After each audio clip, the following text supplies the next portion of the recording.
Сиздин аялыңыз канча акча табыш керек? Акча таппай эле үйдө эле. Биринчиден аялдан сураш керек. Ана иштеги келет абы, же келбейт абы. Жуба үйлөнсөңүз, сиздин аялыңыз канча акча табыш керек? Ал акча таппай эле биздики үйдө отурса болотчу. Катын деп бекер айтмайт да, катын жашын депчи. Ошондой нерсе да. Ошол 5 жыл кеткен өмүрүм текке кетип калат. Неге текке кетиш керек? Мен баардыгын билип турсам, иштей алсам, өзүмө ишенсем мен иштейм. Салам урматтуу Космос Пресс каналынын көрүүчүлөрү, баарыңыздарга кайрадан салам айтабыз. Кезектеги сурамжылыбыз менен биз бүгүн мына ушул шаар аралап жүрөбүз. Тагыраагы Талашын Токтогул паркындабыз. Бүгүнкү элден сурай турган темабыз төмөндөгүдөй, негизи үй бүлөдө аял акча табыш керекпи? Мырзалардан сурайбыз, сиздин аялыңыз канча акча табыш керек?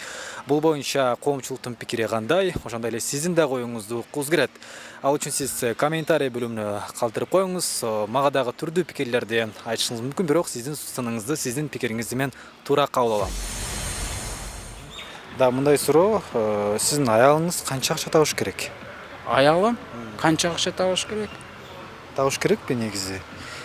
Негизи мындай айтылат го, аял дагы иштейм дейт кээ бир учурларчы. Аял дагы көбүс дагы иштесе үйгө жакшы кирешет, келет дейт го. Бул боюнча Мына биринчиден аялдан сураш керек. Ана иштеги келет абы, же келбейт абы. Эртең менен кечке чейин отурса тоже жинди болуп калат аялы. Эртең менен кечке чейин. Туура да, жылдар өтөт, эртең менен кечкече.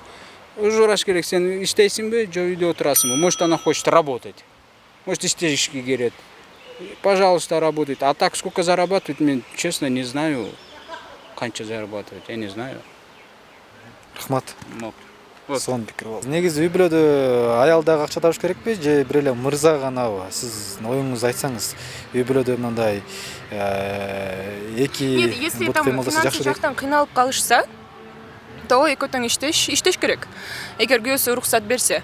А эгерде если финансы жакшы болсо, анан иштебей деле койсо болот да. Но опять же, аялдын желаниясына карайт, анан күйөөсүнүн уруксатына карайт да. Жуба үйлөнсөңүз, сиздин аялыңыз канча акча табыш керек? Ал акча таппай эле биздики үйдө отурса болотчу. Эми аялдын милдети акча табыш эмес да. Анан үйдөгү бала чакага тарбиясын берип, эгер ал иштесе, тарбияны ким берет? Мисалы үчүн бала бакчага жөнөтүп койлу дейли, бирок ал жактан ошончо балага тарбия бербейт да. Өзүнүн баласын да көрбөйт ал нерсени. Бар эненин тарбиясы башка, бала бакчанын тарбиясы башка да. Эгер иштейм, акча табам десечи? Эми ошол күн келе беришинчи карап көрөбүз да. Аялдын иштегени маанилүү эмес да. Эркек адам иштейт да, себеби аял ушу эң иштегени ушул үйдө бала чаканы, балага ата-энеге кызмат кылып, баланы тарбиялап берсе, ошо жетиштүү го дейм.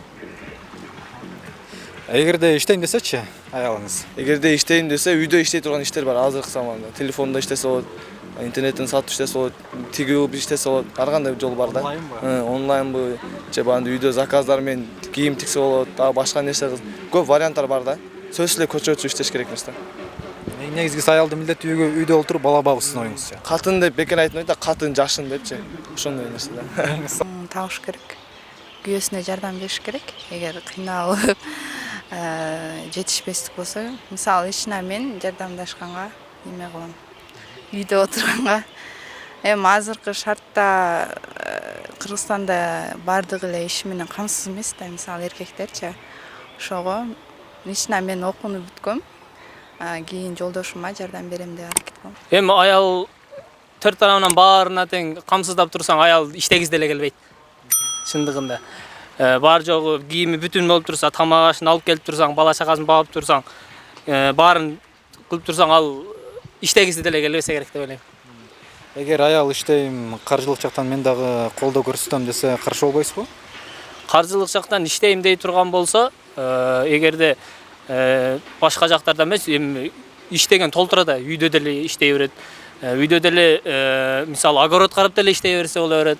Ал эми көчөгө чыгып эркек аткара турган иштерди аткарганга мен толук кандуу каршымын. Аял если колунан келсе табыш керек. Если алты буту аман болсо, колу иштесе, буту иштесе, колу көрсө, кулагы иштесе, почему бы и нет? Иштеш керек, колунан келсе. Ана монтип каршы болгон эркектерге мен оюм аябай таптакыр башкача. Неге, если адам колунан иши келсе, иштебеш керек. Если, допустим, вот мен 5 жыл окудумбу, ошол 5 жыл кеткен өмүрүм текке кетип калат. Неге текке кетиш керек? Мен баарын билип турсам, иштей алсам, өзүмө ишенсем, мен иштейм. Сиздин аялыңыз канча акча табыш керек? Акча таппай эле үйдө эле отуруп балдар караса эле болду. Негизи акча табыш керек баягы. Эми иштесе тапса боло берет. Аялыңыз иштейин десе каршы болбойсуз. Каршы болбойбуз.